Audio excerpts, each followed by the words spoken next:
সূরা ফাতিরের ৬ নম্বর আয়াতে মহান আল্লাহ একটি কথা বলেছেন, সেটি হলো যে নিশ্চয়ই শয়তান মানুষের প্রকাশ্য শত্রু, সুতরাং তাকে শত্রু হিসেবে গ্রহণ করো।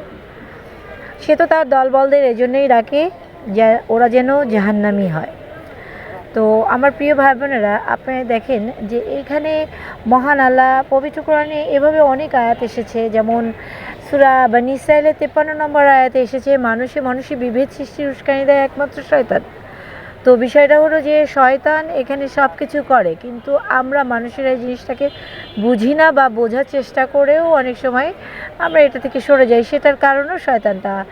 ইবলিস হলো যে আমাদের প্রকাশ্য শত্রু, যার ফলশ্রুতিতে সে আমাদের সকল কর্মে আমাদেরকে সমস্যা তৈরি করার করে, যার ফলশ্রুতিতে আমরা বিপদে পড়ে যাই।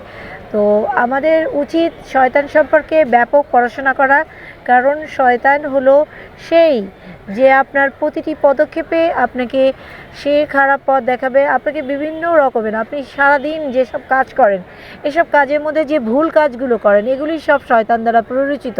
শয়তান আপনাকে দিয়ে এই কাজগুলো করায়, আর পরে আপনি যখন এই কাজটা করেন তখন এটি আপনার উপরে বর্তায়। তো বিষয়টা হলো শয়তান আপনার উপরে কামিয়াবি হয়ে যায়।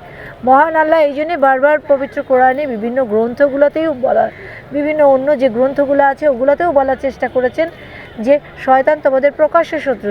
শয়তানকে যখনই আমরা শত্রু হিসেবে গ্রহণ করব তখনই কিন্তু এই যে মানুষগুলো এরা সবাই কেউ কারো পর নয়, আমরা কিন্তু আসলে কেউ পর নয়। আমি বেসিক্যালি বলে থাকি আমাদের শত্রু কোনো মানুষ নয়, আমাদের শত্রু একমাত্র শয়তান। অর্থাৎ শয়তানকে তারাও হাঁটাও, শয়তান মানুষকে নিয়ে ভালো থাকো। বিষয়টা নিয়ে একটু আলোচনা করবেন, নিজেদের মধ্যে বসবেন, আলোচনা করে দেখবেন আপনার ঘরে, আপনার এলাকাতে, আপনার কোনো প্রতিষ্ঠানে যে সমস্যাগুলো তৈরি হচ্ছে বেসিক্যালি এটি মানুষ দ্বারা হচ্ছে না।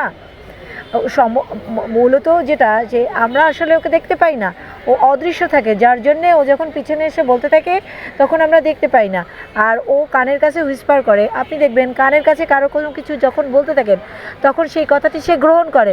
কানের কাছ হলো এমন একটা জিনিস, কানে ফিসফিস করে কোনো কথা বললে এটা আপনার ব্রেনে ঘুরতে থাকে, তো যার ফলশ্রুতিতে আপনি ওই জিনিসটা দ্রুত গ্রহণ করেন। কিন্তু মহান আল্লাহর কথা বা সৃষ্টিকর্তার কথা শুনতে হলে আপনাকে একটু ব্রেক দিতে হবে, দেন আপনি পদক্ষেপ নেবেন। অর্থাৎ আপনি যখন কথাটাকে ভেতরে নেবেন তখন আপনি ওই কথাটার একটা বহিঃপ্রকাশটা ভালোভাবে নিতে পারবেন। কিন্তু আমাদের মূল সমস্যাটা যেটা হয় যে শয়তান আমাদেরকে এখানে কানের কাছে হুইসপার করে, তো যখন হুইসপার করে তখন আমাদের প্রবলেম হয়ে যায়। তো আমাদের সমস্যা হলো যে আমাদের এটা নিয়ে অন্তত চিন্তা করা উচিত। দেখেন আপনি যদি মুসলিম হয়ে থাকেন তাহলে পবিত্র গ্রন্থ কোরআন আমাদের, আমি যেহেতু মুসলিম তো এটি আমাদের পবিত্র গ্রন্থ কোরআন।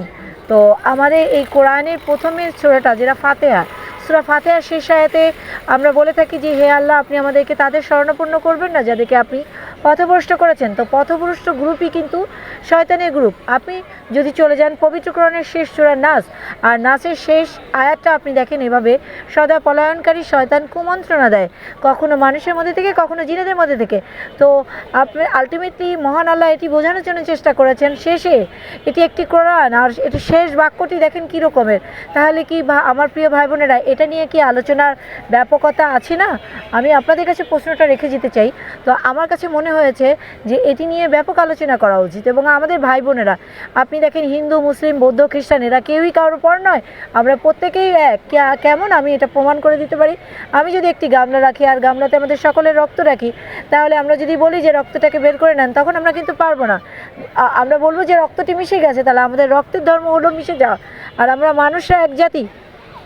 এই জন্যে মহান আল্লাহ বলেছেন যে তোমরা একে অন্যের সাথে ওতপ্রোতভাবে জড়িত। তো ওতপ্রোতভাবে যেহেতু আমরা জড়িত সেহেতু আমাদের বোঝা উচিত যে আমাদের ভবিষ্যৎ নিয়ে আমাদের চিন্তা করতে হবে। মহান আল্লাহ আমাদেরকে ভবিষ্যৎ নিয়ে চিন্তা করতে বলেছেন। তো আমরা আসলে আসুন আমরা এই শত্রুতা ভুলে যাই, ভাইয়ে ভাইয়ে যে শত্রুতা, এটা ভুলে গিয়ে আমরা যাতে একটা পরিচ্ছন্ন পৃথিবী, পরিচ্ছন্ন দেশ, পরিচ্ছন্ন সমাজ তৈরি করতে পারি, সেই জন্যে আসুন আমরা একসাথে কাজ করি। আমরা পৃথক করব না, আমরা একটা ভালো মানুষ তৈরি করতে চাই, ভালো মানুষের দ্বারা সব কিছু করতে চাই। তো আসুন আমরা একসাথে কাঁধে কাঁধ মিলিয়ে একটি কথাই বলি যে আমাদের শত্রু একমাত্র শয়তান, আর যেহেতু মহান আল্লাহ আমাদেরকে বলেছেন তার মানে এটাই হলো সত্য কথা। তো আসুন আমরা ভালো থাকি এবং আমরা ভালো থাকার চেষ্টা করি। ধন্যবাদ, সকলে ভালো থাকবেন।